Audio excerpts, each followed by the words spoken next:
அன்பான இனிய உறவுகளே, பாண்டியன் குடும்பத்திலேருந்து எல்லாருமே அற்புதமான அழகான பரிசாக கொடுக்குறாங்க நம்ம அப்பத்தாவுக்கு. அந்த சைடு பார்த்தீங்கன்னா அவங்களும் பார்த்தீங்கன்னா முத்துவேலு சக்திவேலு மாறி மாறி அம்மாவுக்காக பரிசை கொடுக்குறாங்க. ஆனால் பழனி மட்டும் பாவங்க. இந்த பாண்டியன் கொஞ்சம் மனசு வச்சிருக்கலாம்.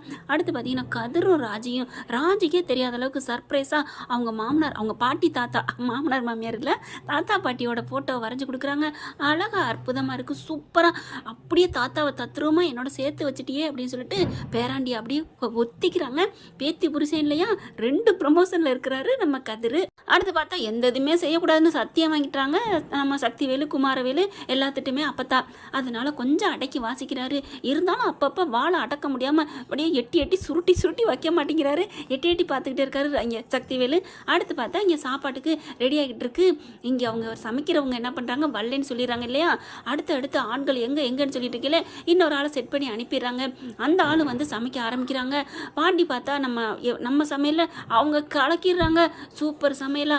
ஆனால் இங்கே சக்திவேலு என்ன பிரகாரம் பார்த்தா எல்லாம் சமைச்சு முடிச்சிடுறாங்க. இங்கே கெட்டா வருந்தணும்னா எல்லா பேரும் இந்த பக்கம் தான் வராங்க.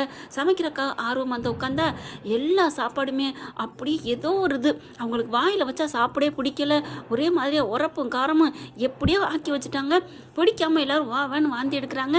அப்புறம் பார்த்தா சக்திவேலுனால ஒன்றும் பண்ண முடியல. என்னப்பா இப்படி சமைச்சு வச்சிருக்கீங்கன்னு சொல்லி வந்தவங்க எல்லாரும் சாப்பிடாம அப்படியே பாதிக்கு மேலே அப்படியே ஒரு வயதான் வைக்கிறாங்க.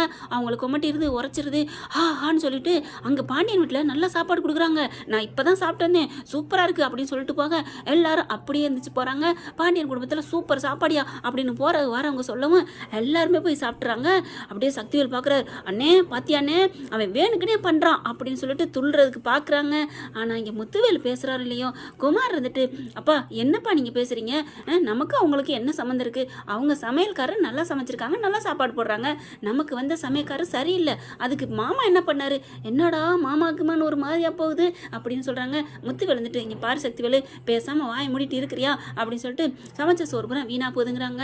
அடுத்து பார்த்தா என்ன, வந்த ஊர் மக்கள் எல்லாருமே நம்ம கோமதி பாண்டியன் சாப்பாடு சாப்பிட்டுட்டு அப்படியே வாழ்த்திட்டு போகிறாங்க.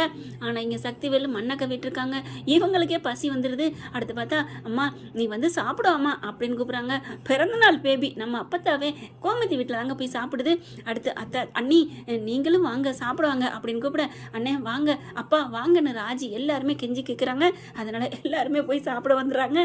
சாப்பிட போய் உட்காந்து சூப்பராக இருக்குது சாப்பிட்றாங்க. அப்படியே கண்ணு கலங்குதுங்க முத்துவேலுக்கும் பாண்டியனுக்கும். அப்படியே பார்த்துக்கிறாங்க. என்னதான் இருந்தாலும் பொண்ணு வாக்கப்பட்ட இடம் இல்லையா, அதனால பார்த்தீங்கன்னா ராஜியை குத்து பார்க்குறாங்க. ராஜியும் கதிரும் விழுந்து அப்படியே சந்தோஷமாக பணிவிட செய்கிறாங்க. அப்படியே அவங்களோட காதல் பார்வையிலே இவருக்கு ரொம்ப சொக்கி போகுது. நம்ம முத்துவேலுக்கு மாப்பிள்ளை கதிர் எவ்வளோ அழகாக இருக்காரு, குணத்துலையும் சரி அழகுலையும் சரி குணமும் எல்லாமே நல்லா பொருத்தமாக இருக்குது. நம்ம பொண்ணுக்கு ஏற்றது தான். கோமதியை பொறுத்த வரைக்கும் அவள் ஓடி போனதுக்கு நம்ம பிள்ளைக்கு ஒரு நல்ல பையனாக பெற்று கொடுத்துட்டான் அப்படின்னு நினைக்கிறாரு. அந்த குடும்பத்துலேருந்து எல்லாருமே வந்து சாப்பிட்றாங்க. ஆனால் இங்கே சக்திவேல் மட்டும் பட்டினியாக நிற்கிறாரு. வாடா சாப்பிடாடான்னு கூப்பிட்றாங்க. நோ யானை படுத்தாலும் அடி சறுக்காது, ஐயோ பழமொழியே வேற, யானைக்கு அடி சறுக்காது அப்படின்னு அப்போ தான் சொல்ல, எனக்கு தெரியாது பாரு, எனக்கு சாப்பாடு வேணாம் ஒன்று வேணாம் அப்படின்னு சொல்லிட்டு அந்த பக்கம் திரும்பி நிற்கிறாரு.